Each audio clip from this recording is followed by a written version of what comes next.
Hello. I speak English.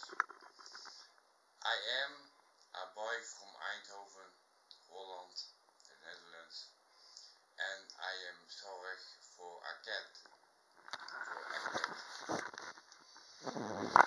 Und wie gaben sich das, nee, dat is van Duits.